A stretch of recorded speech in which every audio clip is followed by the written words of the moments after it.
Yes. That's correct. She said Portuguese. Let's give her a hand. All right. Fantastic.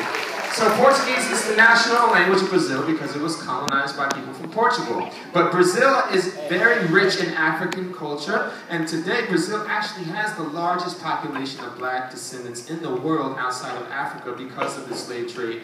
And so there are many cultural art forms that can be traced back to the continent of Africa. One of the most well-known ones is this art form known as capoeira. We all say capoeira! Capoeira! So capoeira is an African Brazilian martial art. When we think about martial arts, usually we think about what? We think about karate or kung fu or jiu-jitsu, right?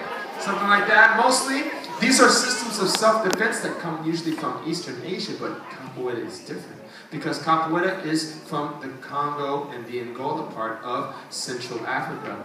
And it existed in Africa hundreds of years ago, more like a dance. But in Brazil, under the conditions of slavery in colonial Brazil hundreds of years ago, that dance became shaped into a form of self-defense and a form of what we call cultural resistance, where people continue to fight for their freedom and they continue to fight for maintaining their cultural traditions.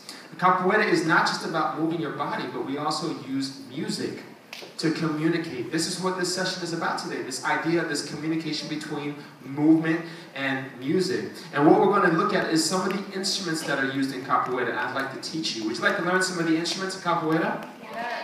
No? Not really? Oh, okay. Just checking. So I know you've seen an instrument like this before, right? What would you call this if you saw this here? Just yell it out.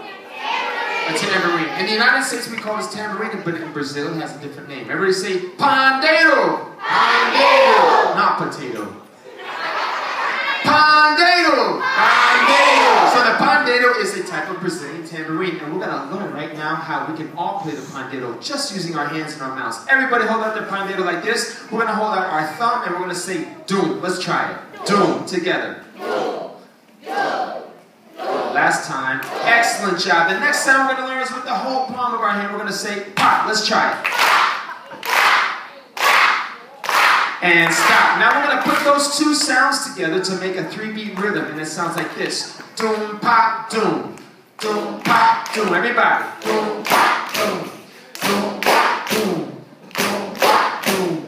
Doom, pop, doom. Doom, pop. One more time. And stop. Everybody say, pandeiro. Now I have another instrument right here. Have you seen something like this before?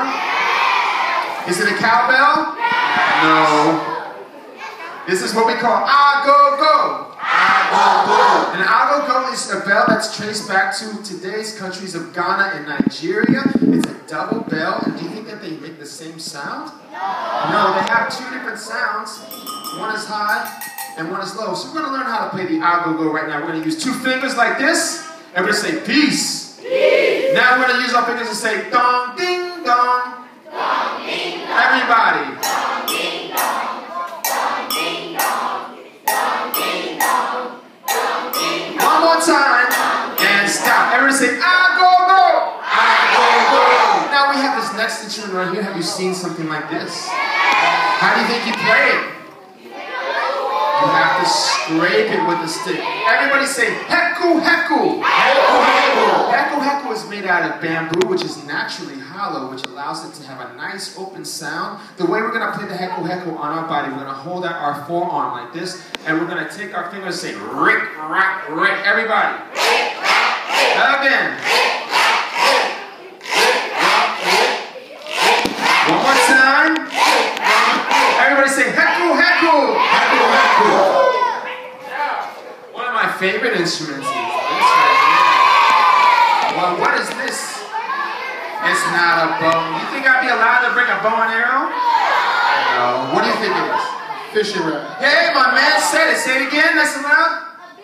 A berimbau. Let's give it a hand. And how do you know about berimbaus? It just popped into your head? Have you played it before?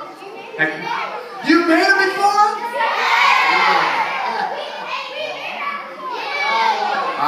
Y'all do all of this, huh? All right. So, do you remember how the berimbau works? We have a steel wire. We have a wooden bow. And we have this piece right here, which is a hollowed out dry gourd, which this acts as our resonator. Have you guys seen a guitar before? Yeah. Have you seen a violin before? Yeah. Have you seen a cello before? Yeah. So they function in similar ways where you have a string that vibrates and the vibrations get transferred through the bridge into the hollow body, and that hollow body acts like a speaker. It resonates the sound. So let me play a little bit of the Berimbau for you so you can see what it sounds like. You'll hear the pitch changes because I use this coin to press against the wire, and it changes the length of the string, which makes it go up and down.